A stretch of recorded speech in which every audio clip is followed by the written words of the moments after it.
नमस्कार।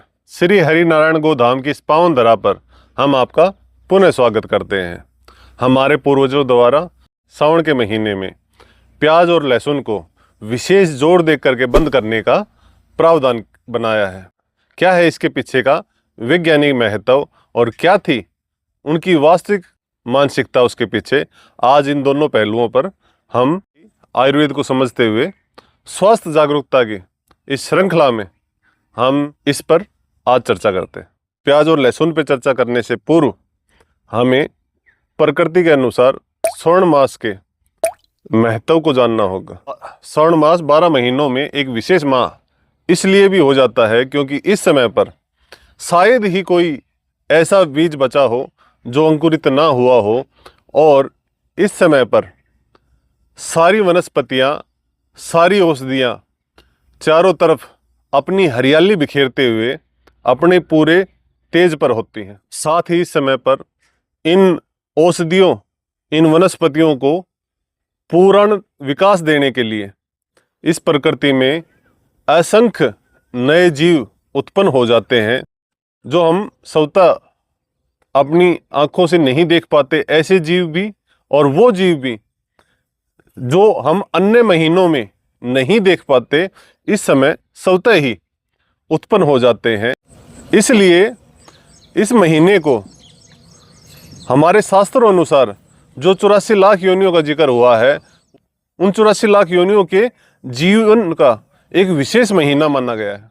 कोई भी जीव या कोई भी वनस्पति अपना कार्य करने में असक्षम ना रह जाए, इसी कारणवश उन्होंने इस महत्व को समझते हुए इस समय अपने सारे काम और विचरण बंद कर दिए, क्योंकि वो जानते थे कि यही वनस्पतियां और यही जीव कहीं ना कहीं हमारे 12 महीने के स्वास्थ्य को महत्वपूर्ण बनाने के लिए अपनी विशेष भूमिका निभाते हैं। इसलिए प्रकृति के इस महत्व को समझते हुए उन्होंने इस महीने को केवल भक्ति भाव, सत्संग और परमात्मा के ध्यान के लिए चुना और अपने सारे कामकाजों को इस माह के लिए त्याग दिया।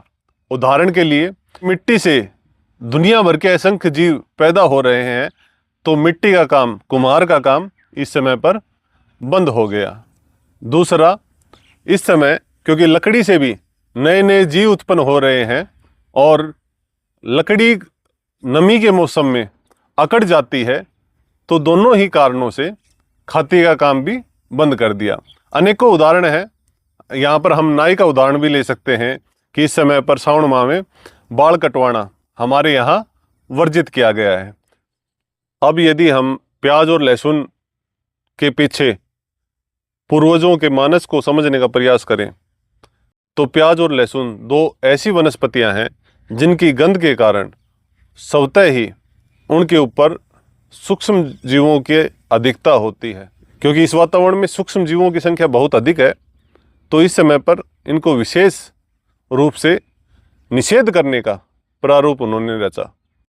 इसलिए आपने भी देखा होगा कि प्याज का सलाद अन्य सलादों की अपेक्षा जल्दीगत खराब हो जाता है। जब लहसुन और प्याज के साथ कोई धातु संपर्क में आती है तो इनकी रासायनिक प्रक्रिया और तीव्र हो जाती है, जिसके कारण जो सूक्ष्म जीव हैं वो और अधिक तादाद में इनकी ओर आकर्षित होते हैं। इसलिए जब भी उन्होंने प्याज और लहसुन को प्रयोग किया तो प्याज को मुंह से काट करके और हाथ से तोड़ करके प्रयोग में लिया, क्योंकि ना तो दांत कोई धातु है और ना ही हाथ। यदि साथ ही साथ हम लहसुन का जिक्र करें तो लहसुन को नाखूनों से छील करके और पत्थर पर पीस करके उनके द्वारा काम में लेने की प्रक्रिया रही है। अब यदि हम प्याज और लहसुन को आयुर्वेद के दृष्टिकोण से देखें तो प्याज गुरु है जो हमारे पाचन तंत्र को इस समय पर खराब करेगा, और साथ ही लहसुन जो कि उष्ण तिक्त गुण के कारण बहुत अधिक पित्त की विकृति ला सकता है और आने वाला समय पित्त जनित रोगों का, पित्त से होने वाले रोगों का है। इसलिए इन दोनों का इस समय पर प्रयोग करना आयुर्वेद की दृष्टि से भी विशेष रूप से हानिकारक सिद्ध हो सकता है। यदि हम इसको केवल प्रकृति के दृष्टिकोण से समझना चाहें तो दो तरह के प्रदेश, जंगल और अनुप्रदेश। जंगल प्रदेश वो प्रदेश जहां रुक्षता अधिक रहती है, जैसे राजस्थान, गुजरात, महाराष्ट्र, मध्य प्रदेश, हरियाणा, दिल्ली का कुछ क्षेत्र। साथ ही साथ अनुप्रदेश वो प्रदेश जहां पर नदियों की भरमार है, जहां पर वातावरण में नमी रहती है, वो अनुप्रदेश। यदि मैं दिल्ली से मुंबई की ओर एक सीधी रेखा खींचते हुए जाऊं तो जो राजस्थान की ओर का जो क्षेत्र बचेगा वो जंगल प्रदेश के अंतर्गत आएगा, और जो पूर्व दक्षिण की ओर का जो क्षेत्र बचेगा वो अनुप्रदेश में आता है। क्योंकि अनुप्रदेश में स्वतः ही इस मौसम की तरह जब नमी रहती है तो वहाँ पर भी इनका प्रयोग वर्जित हो जाता है। और स्वतः ही देखिए प्रकृति की कितनी सुंदर प्रक्रिया है कि प्याज और लहसुन उत्पादन का जो विशेष क्षेत्र है वो जंगल प्रदेश है। जंगल प्रदेश में ही अधिक प्याज उत्पन्न होता है, और साथ ही साथ लहसुन की चटनी भी विशेष तौर पर जंगल प्रदेशों में काम में ली जाती है। लेकिन इसमें कुछ सवाल ऐसे भी उठेंगे, कुछ जगह सोमवार या मंगलवार या कुछ लोग तो 12 महीने इनका सेवन नहीं करते, तो यह कितना उचित है? वैसे तो सप्ताह के हर वार का अपना एक विशेष महत्व है, लेकिन सोमवार को सौम्य गुण से जोड़ा गया है, और सौम्य गुण में अग्नि मंद होने की संभावना रहती है। तो इस कारण से यहाँ पर प्याज का प्रयोजन उसके गुरु गुण के कारण निषेध हो जाएगा।